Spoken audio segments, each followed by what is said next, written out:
I've always loved backcountry hiking. Remote trails, no cell service, no noise except wind and water. So when my buddy Travis told me about a cave he stumbled on while scouting an off-trail route in the Colorado San Juans, I agreed to go check it out. That cave is the reason I don't hike alone anymore. It's the reason I still get nightmares, and it's why I'm telling this story the way I wish someone had told me. Do not go into undiscovered caves. You don't know who or what already lives there. And again, this is not a paranormal story. What I found was human, horribly, disturbingly human. The cave entrance looked innocent enough, small, like a little black mouth between slabs of limestone. We had to crawl to get in, helmets scraping ceiling, dust sifting around us. Travis told me he hadn't explored far, just enough to see it opened into something big. The first red flag came not 10 minutes inside. A noise, a faint, echoing noise. It sounded like a scream, muffled, like someone screaming with their mouth covered. Travis laughed it off as wind through the cracks, but wind doesn't sound like a word. And I swear I heard the word, help. But I didn't want to be the guy who got spooked by echo tricks, so we pushed deeper. That was the second mistake. About 20 minutes in, the passage suddenly widened into a room.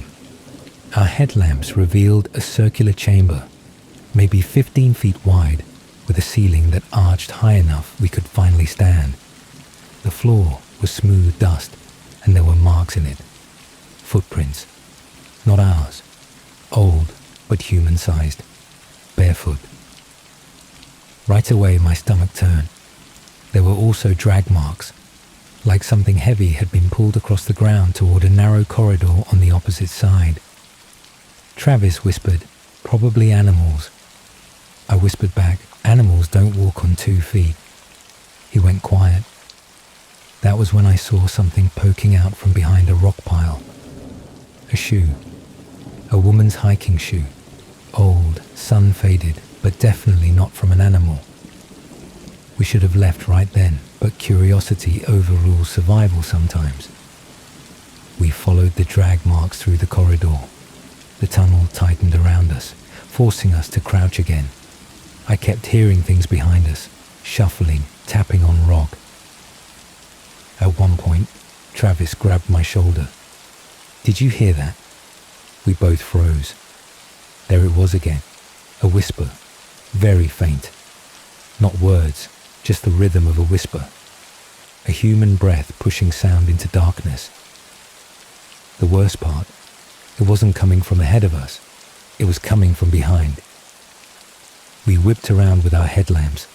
Nothing, just a long black tunnel that suddenly felt alive. Let's go back, I said.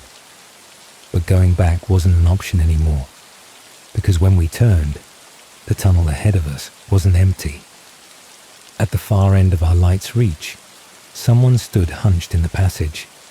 A human silhouette, small, thin, barefoot, facing us. Their arms hung crooked, their head tilted too far to one side, hair matted and long, covering most of their face.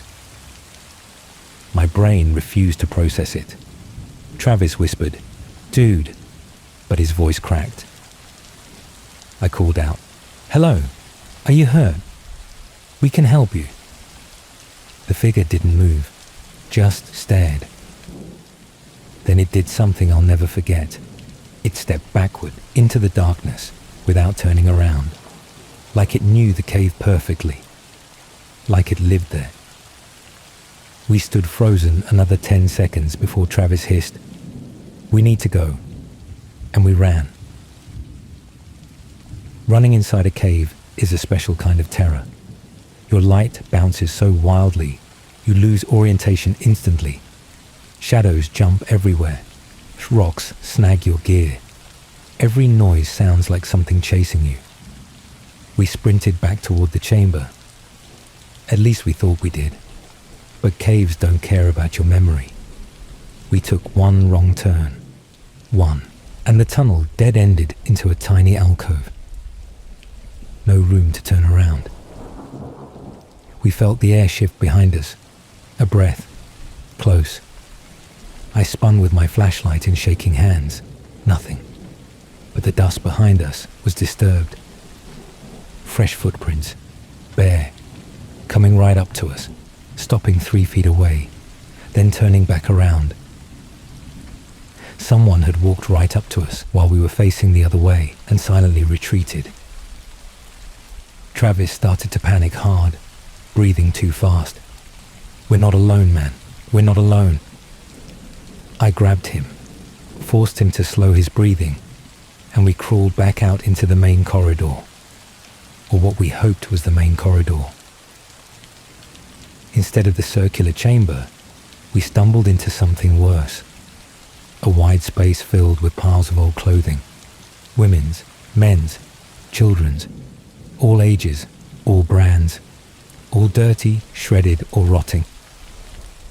There were sleeping bags too, knives, plastic containers with chewed lids, a lantern with dried blood smeared on the metal, a campsite, but not one belonging to hikers, more like a nest. Something scraped across rock behind a boulder on the far wall. A dragging sound, then a whisper. "Stay." Travis bolted. I didn't blame him. By some miracle, while running blindly in pure terror, we hit a sliver of daylight leaking from the ceiling. A natural chimney in the rock. A vertical shaft. A way out. The climb was terrifying. Slick rock, loose footholds, narrow walls. But adrenaline does things to the human body.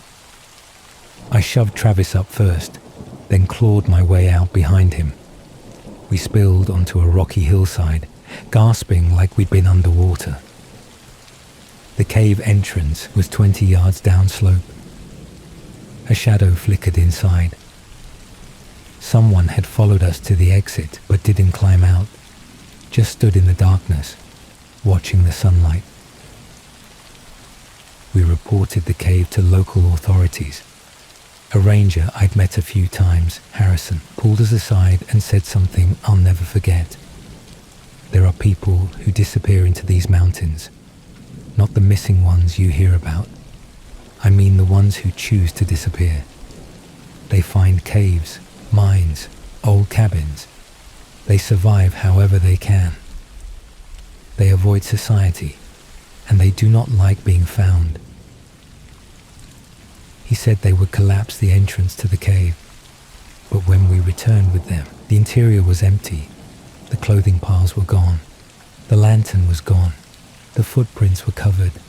Every trace of habitation wiped, as if someone knew we were coming back, as if someone moved deeper into the mountain.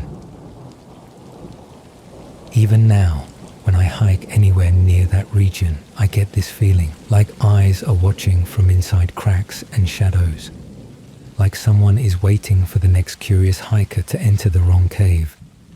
And this time, maybe they won't get out.